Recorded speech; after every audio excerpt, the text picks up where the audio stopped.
आप प्रवेश कर रहे हैं सीएनबीसी आवाज और इबेक्स कैश के शानदार स्टूडियो में। नमस्कार, सीएनबीसी आवाज और इबेक्स कैश के स्टूडियो में आपका स्वागत है। मैं हूं मनोज श्रीवास्तव और आप देख रहे हैं कंज्यूमर अड्डा। नौकरियों की बहार, सीवी कर लो तैयार। नया साल उम्मीदें लेकर आता है और इस बार भी उम्मीदें लेकर आया है। हालांकि महामारी के साथ जंग भी जारी है, लेकिन भविष्य को लेकर भी तैयारी है। इसलिए बहुत सी रिपोर्ट्स के मुताबिक 2022 नौकरियों का साल होने वाला है। भारत में पारंपरिक और नई दोनों तरह की नौकरियां इस साल जमकर सामने आएंगी। बड़े पैमाने पर हायरिंग होगी। ऐसे में किन सेक्टर्स में मौके मिल सकते हैं और किन स्किल सेट की बदौलत आपको नौकरी मिल सकती है, किसकी सबसे ज्यादा डिमांड है और अपने सीवी को आप कैसे तैयार करें, कैसे अपडेट करें, नौकरी और आपके बीच का जो फासला है वो कैसे तय होगा, इस पर रोशनी डालने के लिए और आप इसका फायदा उठा सके, पूरा कार्यक्रम जरूर देखिए। हमारे साथ एक्सपर्ट्स का पैनल है। टीम लीज के बिजनेस हेड अमित बढ़ेरा हमारे साथ होंगे। स्किल्स कनेक्ट के फाउंडर और सीईओ धीरज आहूजा हमारे साथ हैं और स्किल डेवलपमेंट एनालिस्ट वैभव पांडे हमारे साथ हैं। आप तीनों का बहुत बहुत स्वागत है। सबसे पहले धीरज आहूजा जी, आपसे हम ये समझना चाहेंगे कि ये जो एक पूरी कहानी हम बता रहे हैं कि 2022 का साल नौकरियों का साल होगा, आपके हिसाब से इस स्टेटमेंट को आप कैसे डिफाइन करते हैं? Thank you very much for having me on the show. I think आपने बहुत ठीक बात करी है कि 2022 में भारत एक बहुत तेजी से जो ग्रोथ की ओर बढ़ चुका है, जो कि वर्ल्ड इकोनॉमिक फोरम की रिपोर्ट के द्वारा भी बताया गया है। एक बहुत तेजी से एक ग्रोथ होने वाली है, जिसके अंदर आई थिंक ना सिर्फ कन्वेंशनल सेक्टर्स जैसे कि मैन्युफैक्चरिंग या सर्विसेज सेक्टर, बट ऑल्सो जो न्यू एज सेक्टर्स हैं जिसके अंदर हम टेक्नोलॉजी या न्यू एज स्किल्स जैसे ग्राफिक डिजाइनिंग या डिजिटल मार्केटिंग जैसे जो सेक्टर्स हैं बहुत तेजी से उभरने वाले हैं। As per estimates Indian economy जो है ऑलमोस्ट 8.5% की रेट से ग्रो करेगी, जिसके चलते हुए ना सिर्फ आत्मनिर्भर की जो पॉलिसी गवर्नमेंट ने लॉन्च करी या डिजिटल इंडिया या स्टार्टअप इंडिया, इन सारे सेक्टर्स के अंदर हम देखेंगे कि बहुत सारी जॉब्स निकलने वाली हैं। और इन सब सेक्टर्स को जो पुश करने के लिए जो कन्वेंशनल सेक्टर्स हैं जैसे फाइनेंस का सेक्टर हो गया या एफएमसीजी सेक्टर हो गया, उसके अंदर भी हम आज भी देख रहे हैं कि there is a huge demand in anticipation of the growth in demand from the consumers के सारे सेक्टर्स में आप देख रहे हैं कि जो नौकरी का जो demand for workforce has already started to pick up very smartly. जी, एक सवाल और आपसे हम लेते हैं आहूजा साहब, ये बताइए कि नौकरियों से क्या मतलब है आपका? किस तरीके की नौकरियां, जो बिगिनर्स के लिए, मिडिल लेवल की, और दूसरी चीज ये है कि जो एम्प्लॉयर है वो क्या देख रहा है, उसको क्या चाहिए? बहुत अच्छा क्वेश्चन है आपका। तो जैसे कि मैंने आपको बताया कि ज्यादातर हम अगर अपने युवाओं को देखें जो कि जॉब ढूंढ रहे हैं, ये दो सेगमेंट्स में बढ़ जाते हैं। एक वो युवा जो बेसिकली अपना ग्रेजुएशन और अपनी पढ़ाई पूरी कर चुके हैं, और दूसरे जो किसी कारणवश लेट्स से 12th पास कर पाए, उसके बाद आगे ग्रेजुएशन परस्यू नहीं कर पाए या फिर स्कूल से ही ड्रॉप आउट हो गए। अगर आप इन दोनों युवाओं के सेगमेंट को देखें तो दोनों के लिए जो नौकरियां निकल रही हैं बहुत डिस्टिंक्ट अपॉर्चुनिटीज निकल के आ रही हैं। जो लोग ग्रेजुएट हो चुके हैं उनके लिए कन्वेंशनल जॉब जैसे सेल्स एंड मार्केटिंग की जॉब या कॉल सेंटर के अंदर जो एक बहुत तेजी से ग्रोथ हो रही है उस तरह की जॉब हो गई, या फिर जो न्यू एज स्किल्स हैं जैसे कि आजकल हम देख रहे हैं कि डिजिटल मार्केटिंग के अंदर या ग्राफिक डिजाइनिंग के अंदर या जो आईटी सेक्टर है जिसके अंदर हमेशा से आपने देखा है कि भारत में बहुत ग्रोथ रही है पिछले दशक में भी, और आज भी हम देख रहे हैं कि आईटी स्किल्स की डिमांड बहुत तेजी से बढ़ रही है। उसके दो कारण भी हैं कि एक तो कन्वेंशनली जो हमारा जो आईटी सेक्टर है वो एक बहुत अच्छी कॉस्ट प्राइस पे सर्विसेज प्रोवाइड करता है to the entire global market, but more importantly जो स्टार्टअप इंडिया की वजह से हमारे इंडिया में बहुत सारे स्टार्टअप्स लॉन्च हुए, और most startups as you know are based on technology.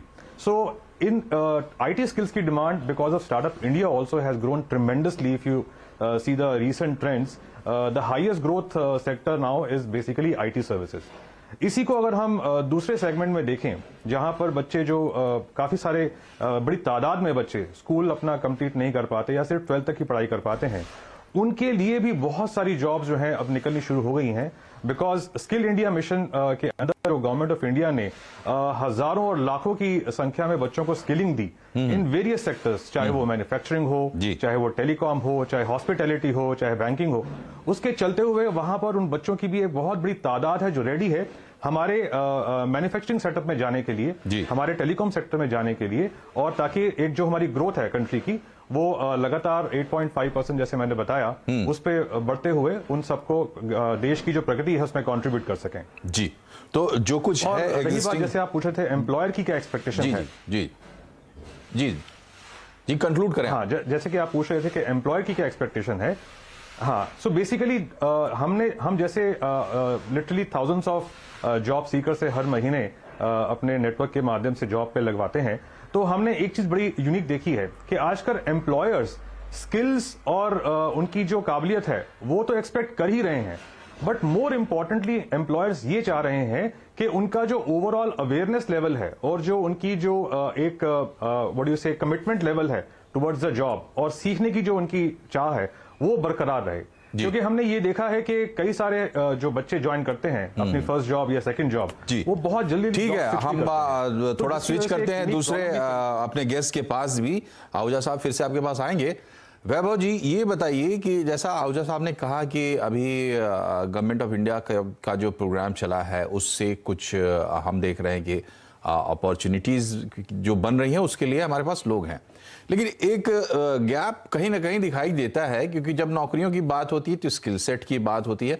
लोगों के लिए रास्ता क्या है, कैसे क्या हमारा इकोसिस्टम पूरा उस तरीके से तैयार है, या अचानक से ही सब कुछ काफी बदल गया, बड़े डिसरप्शंस हुए, अब इसमें कोई आदमी नौकरी की तरफ कैसे बढ़े, माहौल पूरा क्या है, सही रास्ता क्या है? बिल्कुल, तो जब हम बात करते हैं कि सही रास्ता क्या है एक सही नौकरी तक जाने का, तो मैं यहां पे 2-3 पॉइंट्स कहना चाहूंगा। पहला पॉइंट ये कि आप अपनी ऑर्गेनाइजेशन में अगर इंडिस्पेंसिबल बन जाएं, तो पहले बात तो नौकरियां जाएंगी भी नहीं, और आप नई नौकरी के लिए अप्लाई करेंगे तो आपको ज्यादा अच्छे से समझा जाएगा। सेकेंडली, इसमें वो एक पार्ट आ जाता है ना कि जिसको स्किल हासिल है उसको पूरी दुनिया हासिल है इस समय। तो मैं तो यही कहना चाहूंगा कि अपने स्किल डेवलपमेंट पे काम करें, और स्किल डेवलपमेंट होता क्या है इसको थोड़ा टेक्निकली समझते हैं। अगर हम बात करें कि ज्यादा नौकरियां अवेलेबल होंगी 2022 में, कोरोना की जो एक महामारी की दिक्कत थी वो थोड़ी कम होगी, तो हम ये देखिए कि कौन कौन सी स्किल्स वो लोग चाहते हैं। वो चाहते हैं टेक्निकल स्किल्स, और वो चाहते हैं कि आप बात कैसे करते हैं, क्या आप में सही तरह से बात करने की स्किल है, क्या जो आप सोचते हैं, जो आपके दिमाग में है, क्या आप उसको अच्छे से एक्सप्रेस कर पाते हैं। इन सारी चीजों का एमैलगेशन होता है और एक फाइनल जो पर्सन होता है वो इंटरव्यू निकालता है। अब इसमें हम ये भी कई बार देखते हैं कि लोग इस तरह के सवाल करते हैं कि भाई सीवी कैसे सही बनेंगे। तो सीवी तभी सही बनेंगे जब उसमें वो बातें लिखी होंगी जो इंडस्ट्री को चाहिए। आप जा तो रहे हैं कंटेंट राइटर का जॉब ढूंढने, और आप उनको बता रहे हैं कि आप गिटार बहुत अच्छा बजा लेते हैं, तो नो डाउट म्यूजिक एक स्किल है, लेकिन फिर म्यूजिक जो स्किल है वो म्यूजिक इंडस्ट्री में चाहिए। तो मैं यही कहना चाहूंगा कि ये बहुत इंपॉर्टेंट है कि हमारे जो युवा हैं वो रोजगार देने योग्य हैं या नहीं, इस चीज को देखे जाना बहुत ज्यादा जरूरी है। इसके साथ साथ एक प्रॉब्लम आती है, बहुत सारे युवाओं से मैं बात करता हूं, वो कहते हैं कुछ ऐसा बताओ जिससे जल्दी से हम अमीर हो जाएं। ये जो 1 मिनट में अमीर होना या फिर जल्दी से कुछ ऐसा बने जिससे रातों रात पैसा आ जाए, ये थॉट लाइन बहुत गलत है। देखिए, जीवन जो है वो बधाइयों से नहीं बाधाओं से बनता है। तो मैं यही कहना चाहूंगा कि युवा उस बात को समझें कि अगर आप किसी स्किल में अच्छे नहीं हैं, अगर आप कोडिंग में अच्छे नहीं हैं, अगर आप डिजाइनिंग में अच्छे नहीं हैं, तो पहले उन चीजों में ट्रेन होइए और फिर जाके मार्केट प्लेस में तैयार होइए एज अ फिनिश्ड प्रोडक्ट। कई सारे लोग लगातार कहते रहते हैं कि जॉब्स नहीं है, जॉब्स बहुत ज्यादा हैं, जॉब के लायक हम अभी हुए हैं नहीं, ये बहुत बड़ा सवाल है। और जिस समय सवाल का जवाब मिल जाएगा तो यकीनन इंडिया में बहुत सारे लोगों को बहुत सारी जॉब्स मिल जाएंगी। एक बात मैं और कहना चाहूंगा यहाँ पे, एक छोटी सी बात ऐड कर देता हूं। जब आप जानते हैं, जो हम देखते हैं कि बहुत सारी कंपनियां जो पहले किताबें बेचती थी वो अब सामान बेचते हैं। इस बात को मैं इसलिए कह रहा हूं, हमें यह भी देखना पड़ेगा हमारा स्किल्स की तरफ मन कितना है। क्या हमारे घरों में, जैसे इंदिरा नूई जी ने एक बार कहा था कि मेरे घर में रोज शाम को एक डिबेट होती थी, कितने इंडिया के घरों में डिबेट होती है? कितने इंडिया के घरों में मैथ्स के 100 नंबर पे तो बधाई मिलती है, लेकिन एक स्पोर्ट्स कॉन्टेस्ट जीतने पे बधाई अभी भी नहीं मिलती। जब इन चीजों पे काम करेंगे तब वो स्किल डेवलपमेंट वाली जो बात होगी ना, वो सही मायने में सत्य होगी। जी बिल्कुल, आपने बहुत सही बात कही कि अप्रोच की बात है, अप्रोच सही करने की जरूरत है। अगर अप्रोच सही होता, फंडामेंटली आप तैयार हो जाते हैं नौकरी के लिए। फिर आती है स्किल सेट की बात, और उसमें तमाम तरह के ऑप्शंस हैं आपके पास, लेकिन शुरुआत अगर आपने घर से की है, घर में ये माहौल है और आप इस बात पर चर्चा करते हैं कि क्या किया जा सकता है, तो या क्या होना चाहिए आगे, तो अभी उस पे अगर आप घर से काम शुरू करते तो पहला काम आपका हो जाता है। बाकी स्किल सेट के लिए मार्केट में अब बहुत तरह के लोग हैं, कंपनियां हैं जो काम कर रही हैं। यहाँ हम रुकते एक छोटे से ब्रेक के लिए, ब्रेक के बाद लौटेंगे तो थोड़ा स्पेसिफिक ब्लू कॉलर जॉब्स के बारे में बात करेंगे अमित वडेरा से, टीम लीड से, एक छोटे से ब्रेक के बाद।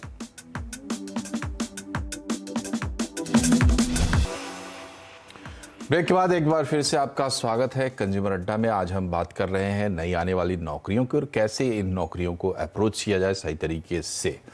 और अब बिना देर किए चलते हैं टीम लीड से, हमारे साथ अमित वडेरा साहब हैं।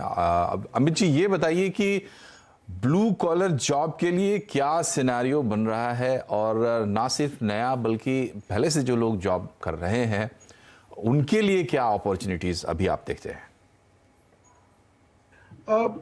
एक्चुअली आई थिंक लास्ट 3 महीने से blue collar across profiles hire हो रहा है, अक्रॉस इंडस्ट्री।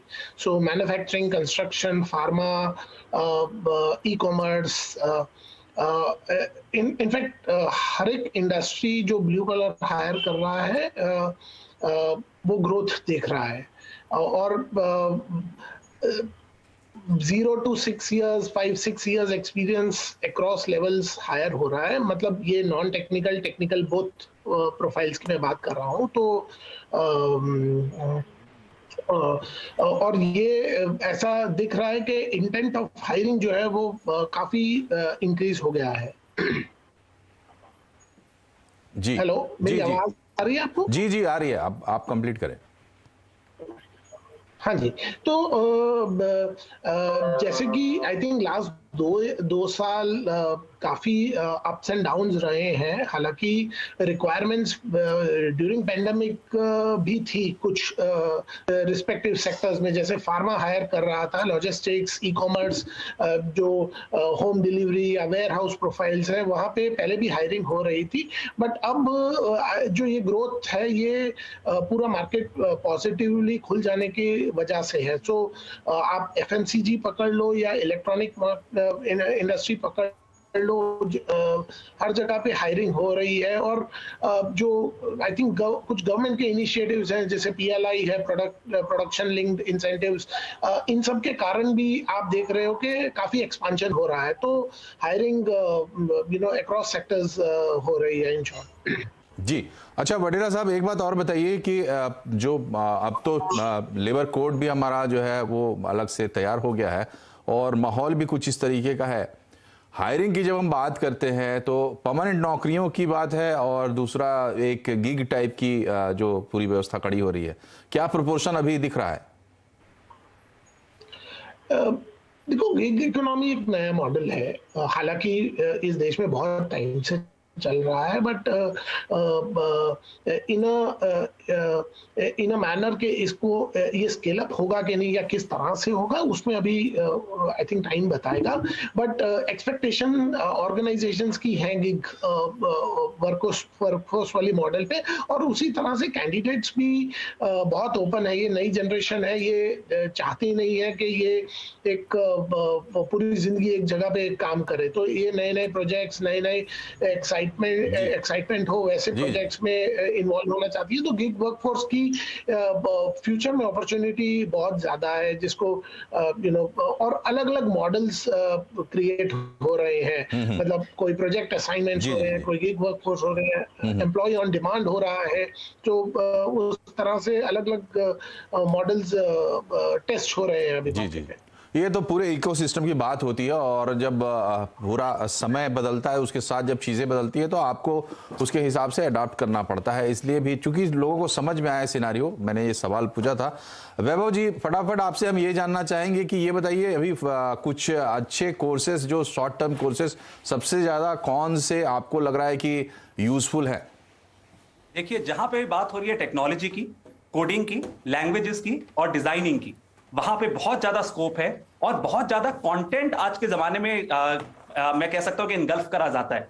तो अगर आप कंटेंट राइटिंग की बात करें, अगर आप टेक्निकल राइटिंग की बात करें, तो ये भी कुछ ऐसे फील्ड्स हैं जो बहुत ज्यादा अच्छे हैं। एक बात मैं और कहना चाहूंगा, यहां एक बात कही जाती, कहते हैं यथा भावो तथा भवति।